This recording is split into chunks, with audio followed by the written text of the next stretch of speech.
Welcome, everybody. My name is Mike Burke. I'm with LTN, and today we're going to talk about sports streaming at scale. I have Oleg with me. I'll allow him to introduce himself in a moment. But again, LTN Global, I'm the general manager of the Managed Solutions Group. Managed Solutions, our focus is to become an extension of our customers' operations. That can mean many things. LTN provides products and services from lens to consumer, but my specific role and my group's role is to become very integrated or become an augmentation of our customers' operations. So we'll talk today about a very specific application of what that means with TelevisaUnivision's VIX platform and how we launched that a year ago along with them. We're selected as a partner. And the amount of content that we're producing is amazing, quite frankly. So with that, Oleg, I'm going to turn it over to you to introduce yourself and talk a little, just quick overview of the VIX platform. Hello, my name is Oleg Lowenstein. I run sports for TelevisaUnivision globally. The platform Mike is referring to is VIX. VIX, it's an over-the-top streaming platform that is both an AVOD and an SVOD, and on top of that, it's multi-genre. So we have entertainment, news, sports, and it has both a bunch of let's call it VOD and also archive content, but we have a large tonnage of thousands of live hours of sports on the platform. So it's really been a challenge. I mean, looking back at thinking that a year ago we launched, but very excited about the results so far, and I think it's been great. I think thousands of content, thousands of hours, thousands of events. To me, it's amazing whenever I look at it because I see a lot of, every year we come to NAB, we talk about the transition to cloud-based production. We talk about the linear to digital migrations. Now we're actually seeing it come to fruition. So I see a lot of digital platforms with the live content that's coming about, but I see TelevisaUnivision somewhat unique in the type of content that you have. Are you following along with your linear platform with the content that you're producing? Or is this, the types of events, are they unique to your linear platform? No, so I think, so definitely things are changing. So if you move back 10 years, you could see, I mean, let me take a step back. TelevisaUnivision has a broad range of platforms that we serve. And for the most part, all of these are, again, multi-genre. So me coming from the sports side, there wasn't really 10 years ago any outlet that we had that was dedicated to sports.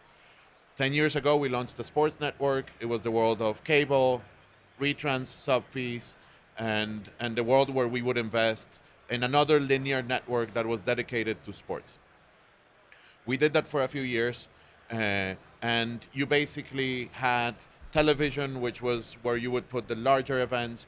Cable is where you would put probably the overflow, because what you wanted to have is frequency of tune.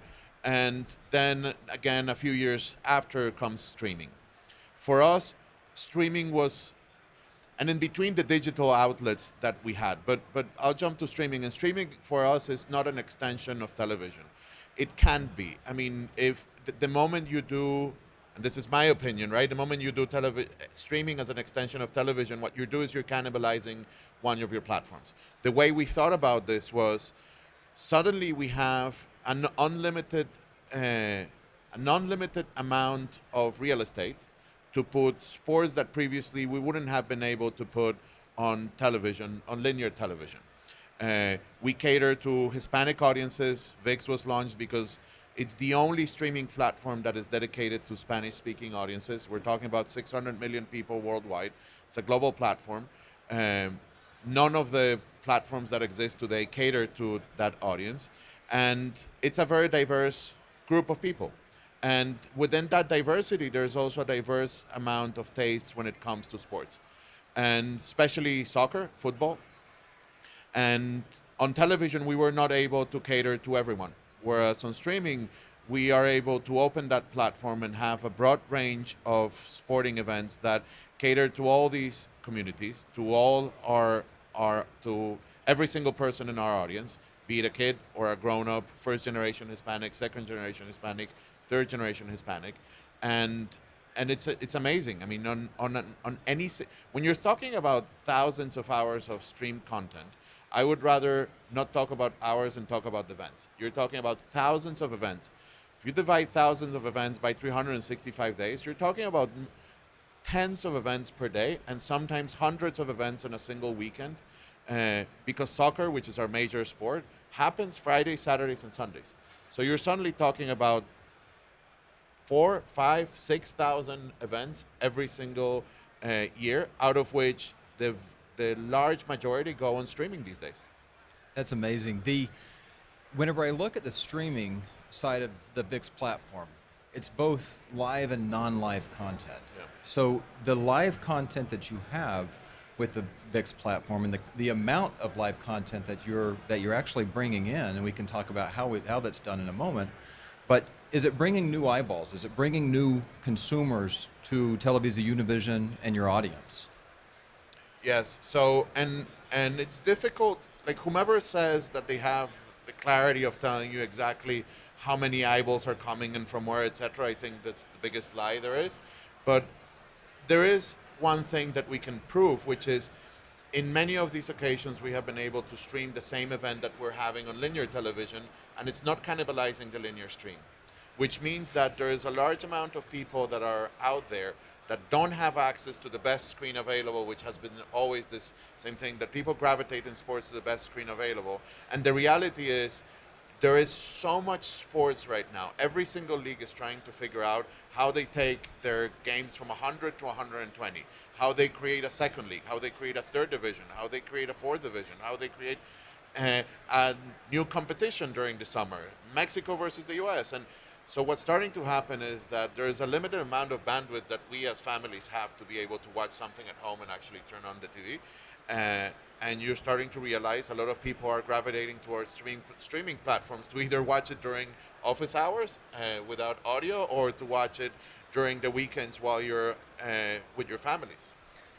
And what we've seen is that doing this at scale, not all of the content it's all produced, but it's not all delivered in the same manner. So where LTN has played a role in this as well is really normalizing the inputs of that content into the platform to where we can provide we call it decoration, or it can be a versioning, whether that be audio, announce integration, graphical overlays, SCUDdy insertion for downstream ad enablement. There's several factors that come into play, but from LTN, we created an open architecture network a few years ago. We had our network, we opened it up to allow SRT and RIST and some of the other formats to come in. So, in gathering this content from around the world, it allows us to bring it in and have a common interface into the redecoration or the decoration or the versioning environment. And that's something that I believe has played an important role in providing a consistent product to the VIX platform as well. As you mentioned, the other leagues, some of the leagues being able to create new versions of the leagues, additional content. It's also giving those leagues and the different sporting events that are out there a new audience as well. So to me, that's something that's exciting for those of you that have younger children. I know my children, I don't believe they've ever watched linear television. I don't know that they ever will. But they are a digital consumer, and there's a new generation of digital consumers that are out there that are quickly becoming sporting fans. And from your perspective, though, Oleg, how does the VIX platform work? How do you envision that taking the content that you want to bring onto the platform, and what is the ultimate goal that you want to achieve by introducing it into this platform and ultimately to your consumer? So I'll answer that from two perspectives. I'll start with our internal, and let's call it the business perspective. The same way I said there's thousands of hours of content, there's an ultimate reality. We're in this business to make money. And one of the biggest challenges that we have is that you really don't, when you talk about the Super Bowl, it's easy. You put the Super Bowl and you have 130 million people watching, suddenly it's a good business, period. I mean, rights make sense, cost of production makes sense, etc. When you go down the list to leagues that are more niche, that are second division leagues, that have following, that have consumption, getting to break even is way more complex than just putting the event and just waiting for eyeballs to come, right? You have all types of advertising. You need to make ends meet. So whereas on television, we're not willing to bet on some of these properties. On television, your products need to be profitable. On streaming, you're willing to test. But in order to test is basically you need to make sure that the cost of those events is as low as possible with the highest quality possible of the delivery of that content. So, and streaming allows us to do that, right? I mean, we can go and acquire either rights for 10 leagues and try the 10 of them, and in a year say 7 of them don't work, let's just keep 3. Or it allows us to give us the flexibility of approaching leagues that previously wouldn't have sold their rights and say, let's just put it on air, we'll give you a platform, you can monetize on your end, and we'll figure out if it works. So that's from our end. So we need to figure out how to bring all these things, make them look as consistent as possible for as cheap as we can. And then on the audience side, from the audience side, you need to go where the audience is, number one. I mean, more and more the audiences are disaggregated. More and more, it's more difficult to get the younger generations to watch more than, in the case of soccer, more than 45 minutes per game, like let alone 90. My son, for example, is capable of watching 90 minutes of goals of Cristiano Ronaldo or Barcelona or Real Madrid. He's not capable of watching a full 90-minute game of any of those teams. So you need to be able to go to the audience where they are, make the experience as seamless as possible, put your product everywhere, right? And this is, if you turn on your Samsung TV, it needs to be there. If you turn on your PlayStation, it needs to be there. If you have an Android phone, it needs to be there. If you have an iPhone, it needs to be there. So you need to be everywhere to make it simple. You need to make it simple to go in, simple to find, and then the experience of the consumption needs to be pretty good, because otherwise you're going to lose them pretty fast. So with that experience of the consumption, and I mentioned in the beginning, with our managed solutions, we're really an extension of TelevisaUnivision's operations. So we're both providing these decoration or redressing of the content. How has that decoration from the changing of the audio tracks, the announcer integration, so a familiar voice and a familiar announce, just the overall experience, not just outside of the ad enablement through the SCUDdy insertion, how has that changed the experience for the consumer? So the interesting thing is that if things work, people are oblivious to what is happening in the back, right? And I think that's the problem becomes when things don't work, right? The benefit of being able, if I think of 5 years back and we were to come to our broadcast engineering team, and hopefully they're not around somewhere here, and we say, we want to do 2,000 more hours of television, suddenly alarms go off, right? I mean, you need to build 5 more control rooms, and every control room is $2.5 million, and then you need this many production trucks, and the production trucks, and you start adding up, and it adds up, and it adds up, and you become a very rigid organization. So you're not as nimble to be able to go to these 10 leagues, buy 10 properties, and then suddenly in a year you say, you know what, these 10 don't work, I just need one. And suddenly you're left with all this capital expenditure and space and amount of people that you don't need. The beauty of having somebody like you guys of helping us scale that is that we're able to ramp it up, or we're able to scale it down depending on the amounts of events we have. It requires less of a capital investment on our end, and in the end, because of being an extension, like my audience, if something is not working, is not going to go and say, I can't go and say it's LTN's fault. I can't go and say it's my fault. I can't go and say it's the product guys. Because whomever is watching a product, whenever it crashes, they couldn't give two somethings. So they really just want to watch the game. So all these discussions that go internally and starting that blame game that usually goes is this didn't work, that provider that charges the credit card doesn't work, let alone your product itself doesn't work, like people don't really care. And then on the sports side, on the live side, there's a much bigger added hurdle or element of complexity, which is the rights holders. So I can't go to a team and suddenly tell them, you know what, your game that was a unique game versus from Team A versus Team B yesterday didn't air. Why? Well, because somebody had a problem. So you suddenly become a hostage of the reliability of the platform with the people we buy the rights from. So the reality is when we look at our entire production workflow, doesn't really matter where it breaks. I mean, we all need to make sure it doesn't. Exactly. The we mentioned scale. So whenever I look at scale, every time we add content onto the platform, we can't increase our cost. So we have to look at efficiencies. And Did somebody record that? so just before this, though, while Oleg and I were walking over, you made a statement to me that you can strip all the colors off of the booths. We all have very similar themes. We all have very similar offerings. But we have to look at who has the experience in the space. We know that you're pioneering something new with VIX, and we have been over the past 12 months or so. And we've all had our learning experiences.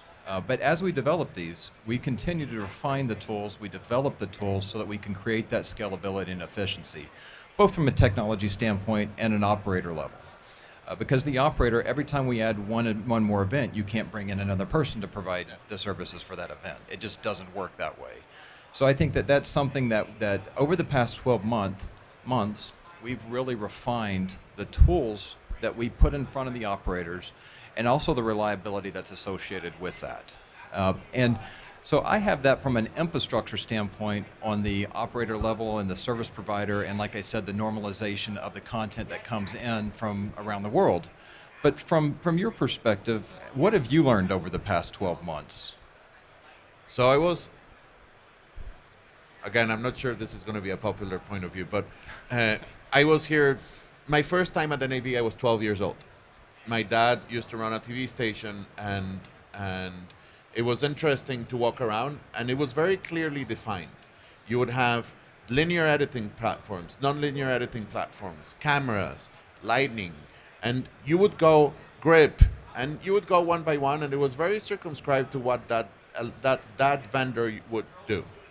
Today you walk around, and I think in this entire hall you could strip the colors, strip the logos, and just leave the words, and every single booth basically says cloud computing, the future of broadcasting, new media workflows, archive on the cloud. So the reality is it's become an industry that has moved from products to services. Mm-hmm. And I think one of the things that I've learned is that for the most part, when you migrate from hardware to software-enabled solutions, software becomes everything about coding and about making sure that your client, and in this case us, we have very clear what our functional requirements are. And then you want to associate yourself with a partner that has done it at scale. That's really the only, because whomever tells you that any of these partners that are here, that you can, regardless of what you're doing, that they're going to be a plug and play, it's going to be more like a plug and pray, right? You're really going to spend about a fair amount of time trying to figure out the kinks of the operation. And you need to have a partner that picks up the telephone 24/7. So the only thing you need is somebody that has done it before, has done it at scale, and it's willing to pick up the telephone 24/7 trying to figure it out. So the sports landscape overall, with the introduction of not just the VIX platform, but the digital consumption of live sports in general, how are you seeing it change the landscape? Because, I mean, it has to be changing the sports landscape. Yeah, so I think we're all suffering from, the only thing that's working on any media platform these days, it's live sports, right? I mean, I would circumscribe it to live, anything live sports, live news. That is truly the only thing that's working on these massive amount of platforms that are out there.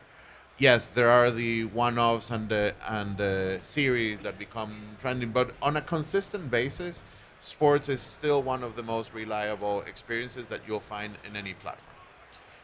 So that has generated a vicious circle of all these, and from a cost perspective, rights have continued to increase, right? The cost of rights has continued to increase. The cost of production has, for the most part, kept stable or even decreased by having remote productions and outsourced of services. Um, so leagues have become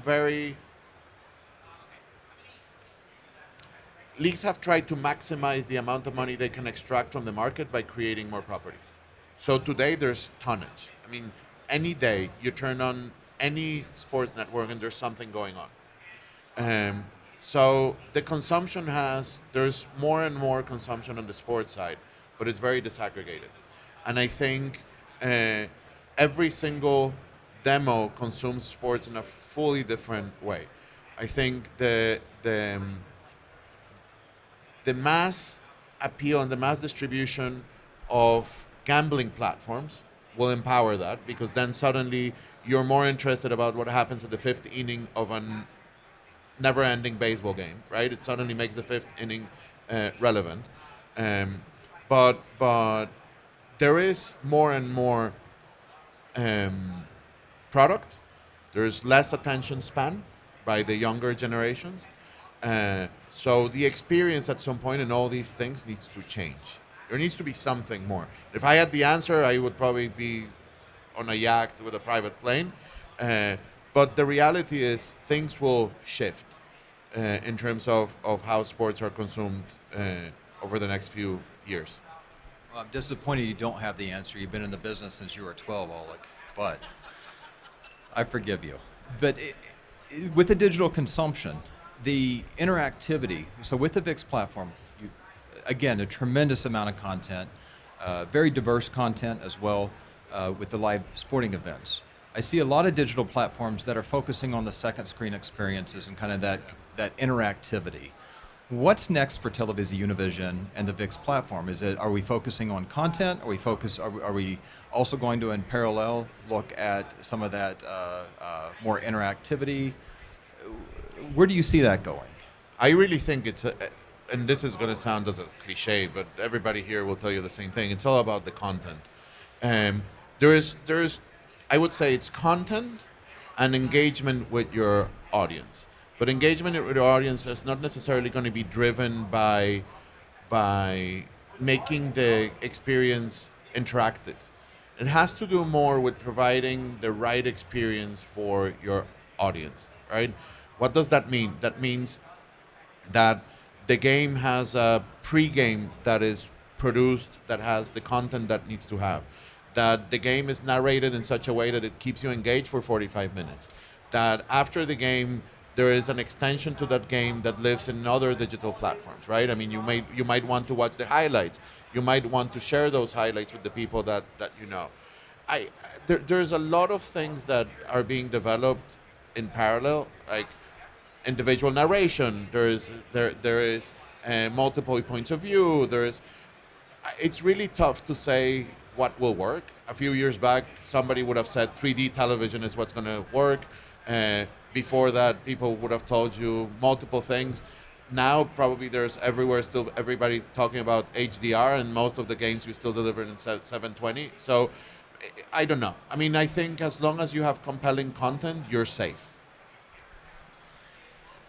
Yeah, that's a good point with the HDR. That brings up another question. So whenever we look at content that comes from around the world, what is most attractive to the consumer in your opinion? I know everybody's a little bit different, but with HDR you have an enhanced quality of the picture, but at the same time, it's the content itself. So for an avid sports fan, is it the HDR portion that they're watching on the VIX platform, or is it just the fact that their favorite teams there, the content that itself is there? No, so it starts with the content you want to watch, right? And it really starts with the discovery of that content, right? So number one, it's about the game. You want to watch Team A versus Team B. You're a Knicks fan, you're going to want to watch the Knicks wherever they are. It really doesn't matter where the platform is. The first thing that you need to make sure is that content is discoverable. Otherwise, piracy is number two, right? I mean, that's the reality. Whomever wants to watch sports will find it. So discovering is number one. Number two has to do with the quality of the stream. And quality of the stream is not about HDR, SDR, or It has to do with the latency and with being less clicks away from being able to consume it, right? So once you open the app, if you're able to watch it right there, right now, it's way simpler than if you have to click 5 times to get to it. So the third one has to do with the quality of the image. But I think the quality of the image is correlated to the device where you're watching it. If you're watching it on your phone, it really doesn't matter if it's HDR, 8K, 1080p. It really doesn't. Like, you're watching it in such a format that it doesn't make much of a difference. If you're watching it at home on a connected TV, and you want to watch it in 8K, then so be it. Then it's great. I would think that if you ask a sports fan, more than the quality of the image, latency becomes even more important. You don't want to be at home and listen to the goal in your neighbor's house. I mean, that really, you don't want that. You don't want to be living on top of a sports bar and the sports bar to scream way before you are looking at the goal. So I think that's the pecking order of the importance of things. So, as I've watched the digital platforms, the digital content develop over the past several years, it's somewhat been secondary to the production, right? I mean, you have the production that's taking place, and we talk about the redecoration, the versioning of the content, and that's because the content's already being produced. So, my question is for the sports content over the next few years, and I know you don't have a crystal ball, so that you aren't going to be able to tell me exactly, but I'm curious to see if you believe that that we'll see a shift in how the digital platforms, how the digital consumption is viewed from the production world itself. So when you're out there doing this production and you're not treating your digital platform as secondary, so if the digital platform takes a hit, if it goes off the air for a few seconds or multiple seconds or minutes, it's not as big of an impact as it is on some of the other linear platforms. Do you see that shift happening over the next 2 years? Yeah, so I'll answer the question from the back. And I was telling you before we started this. If we go to black on a linear channel that's free to air, somebody gets fired. It's as simple as that. Today, if the platform goes off for 2 hours, we struggle for 2 hours to find where the responsible party was, and probably nothing happens. I think in 2 years that's going to change. I mean, I don't think it's going to be acceptable over the course of 1 year, 2 year, I don't know when, but it's not going to be acceptable that these platforms that are going to become mainstream have that lack of reliability. So that's number one. In terms of production, I think the biggest changes in the sports world from an operative standpoint have happened in production over the past few years. We were the first ones to actually do remote production for soccer games in the US, reducing the cost of what we were doing by less than half. And that money we could use towards buying rights. I think that's going to continue. I think there's no appetite in investing in better cameras. There's more appetite in investing in better content. I also think that whenever our production teams were thinking of producing, they started thinking about the screen that you have on television.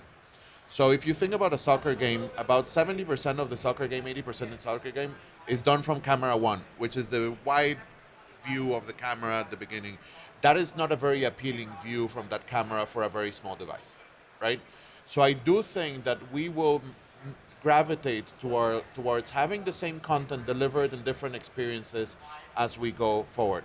Not sure that's something people will realize automatically, right? Because as I told you at the beginning, if you don't realize it, it's probably working great. But if people start realizing that on your device that it's smaller, you have a tighter shot, because that's more interesting, because you can actually define what's there, because on an iPhone you can really look at it. And on the large screen you have an HDR experience that allows you to see crisply even the audience that it's behind or the people that are in the stadium. Then I think those things are going to change. And then the overlays. And I do think that as betting becomes more prominent, as the US audience is way more accepting of stats over the screen. So the moment you can gamify a sports event and you can have all these layers there with no latency, because latency is the problem, right? If you have it with close to no latency, then I think people will choose different experiences as they go, as an overlay to the image that you have. So with those different experiences, and like you mentioned, you have camera one, but you're going to change the format of what that production looks like because of the digital consumption of the live event. Excuse me. As we do that, as that transition takes place, in order to do it at scale, you have more content coming in. You have to have the data to be able to still achieve that efficiency at scale. So with the innovations that you see and that TelevisaUnivision is driving over the next several years, do you see having a voice in that production and being able to provide input that, hey, if we have this data, we can provide this type of automation, we can provide this scalability, it can drive these components of the production environment? Yeah, we have the benefit of being major partners of some of the largest. We have the benefit of living in a country that is big, that it's economically important for some of these leagues, and we also represent a big chunk of their paycheck on an everyday. So we are considered when it comes to the production specs, the production evolution in that. A very simple example, which might seem trivial today, but it's not, is all these leagues. World Cup, for example, the World Cup used to be produced with a single international feed, with a multi-feed concept where the window would open 90 minutes before, but everything is pre-produced. Like, it's pre-served for you. You basically go acquire a satellite package and you get a signal for 32, 64. It doesn't matter how many games you get. Today, that's not the case. Today, we backhaul 12 signals from every game and we decide what is the signal that goes where and how to cut that. And the only reason that has happened is because there's been technology advancement that allows that, right? I mean, fiber, etc. Encoders that allow you to encode all these signals into a tighter bandwidth and then decode them almost with no latency. But editorially, it also changes. Editorially, we might decide that in the U.S., looking at a tight shot of 3 U.S. players in a U.S.-England game is more important than in the rest of the world. So suddenly you're able to, because of the way you can bring all these things in-house, you can make editorial decisions that enhance the experience of whomever is watching on the other end of the screen. So over LTN in the near future, we'll continue to refine the tools and techniques that we use to be able to contribute to the VIX platform. But at the same time, we're going to continue our innovation and our development with our ARC platform to be able to, in preparation for these variation or the versions of the digital content that we're going to have on the horizon, so that we're ready whenever it does come. From TelevisaUnivision's point of view, what's next for you all in addition to the VIX platform? So I think next for us is global domination. I'm in. No, but it's serious, right? I mean, it's been a year.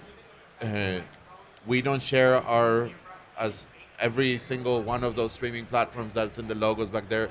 We don't share much of our details, but the reality is it's been shared publicly that we've achieved above 20 million monthly average users in the course of a year.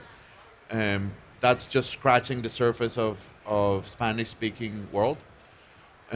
We're starting to heavily invest beyond the Mexico and US borders in terms of content. So that is important for us. And sports will play a key part in that. So that's from the content standpoint. From the experience standpoint, I think we've finally reached a point, and this is not sports related, I think platform related, where we've reached some sort of stability. So now it's the time where we can start making stuff up, right? I mean, once you're stable, it's where we can start saying, okay, how do I make the experience of watching a soccer game, a baseball game, an NFL game better for somebody that's watching it on my platform, and start putting that in the product development pipeline to be a priority over the next few quarters. We're excited to be part of it. Thank you for allowing LTN to be part of it. And whenever I look at the VIX platform in comparison to some of the other digital platforms that are out there, it's one of a kind. Yeah. It's very impressive. We're not talking about 1 or 2 live events. We're talking about thousands of events per year. And again, thanks for allowing us to be part of it, and congratulations. We have about 5 minutes left, I believe. If we have time for maybe one or two questions, make that 3 minutes.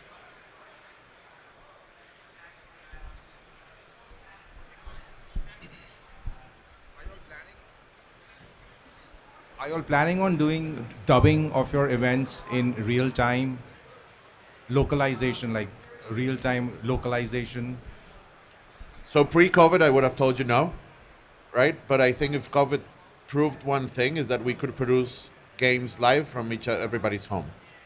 So the reality is, forget about dubbing. Think about editing. Where are the best people that know about soccer in the world? I can bet you it's not in the US. It's probably Argentina, Germany. I mean, is there a world where you have an EVS operator in one of those places because he's better at understanding what is a highlight of one of these games? Is there a world where you allow 100 people to narrate your games and you can choose narration from your home country, or you can choose narration from the visiting country, that's one thing that we've explored in the past. We've done actually in the past a few tests, and it's for sure something that is relatively cheap and enhances the experience of somebody that's watching it. In fact, today, Yep. the narration is in Mexico City in many cases, and we're actually Yep. doing the decoration in the United States. So that happens for many of the events today. Yeah. As of today, we do those things in Spanish, right? I mean, they're live. None of these international signals are delivered in Spanish, so we do it in Spanish. But in some of these products, we have the capability of doing it in multiple languages, and we might.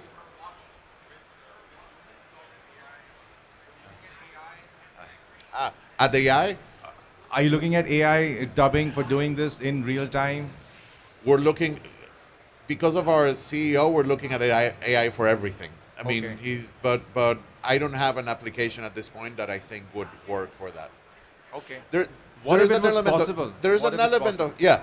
Everything is possible today. I do think, however, in the world of sports, there's an innate level of passion that comes from whomever is narrating some of these things, that I'm not sure you'll get with AI in the short term.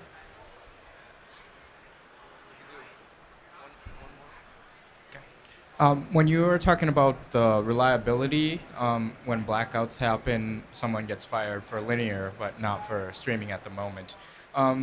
That kind of, I believe, relates to the regulation standpoint.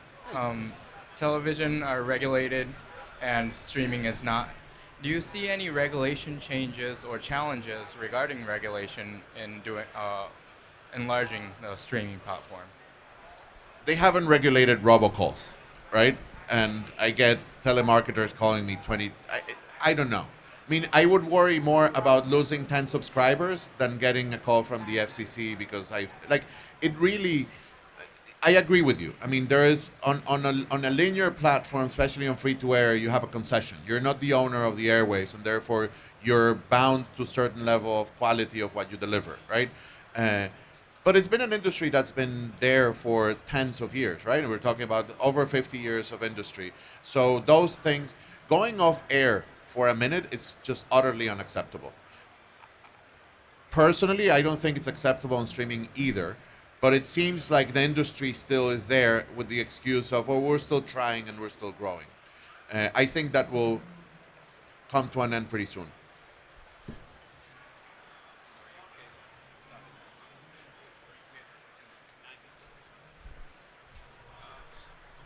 Last one?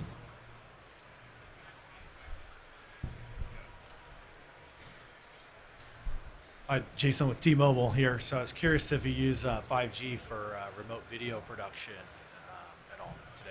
So so 5G is one of those things that you would have seen in NAB a couple of years back, and like the latest thing that is going to change, it's going to make square sandwich bread obsolete, right?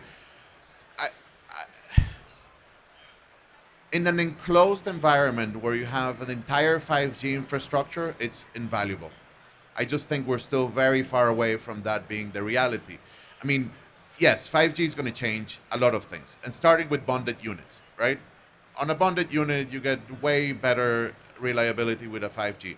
The moment it hits an encoder or it hits an area where it's it's not 5G anymore, then you revert to what you had before, and suddenly latency increases. And I do think that on a sports side, 5G is going to have way quicker applications on localized events. When you are in a stadium that's completely 5G wired, and you have a signal that's delivered straight from the stadium to devices within the stadium that allows you to gamble, for example, live, or to see replays and things live, I think that is, if not around the corner, very close to being mainstream. Everything else, I just think we wait, right? I mean, Well, Oleg, thank you for joining us. We appreciate it. Everybody, thank you for listening.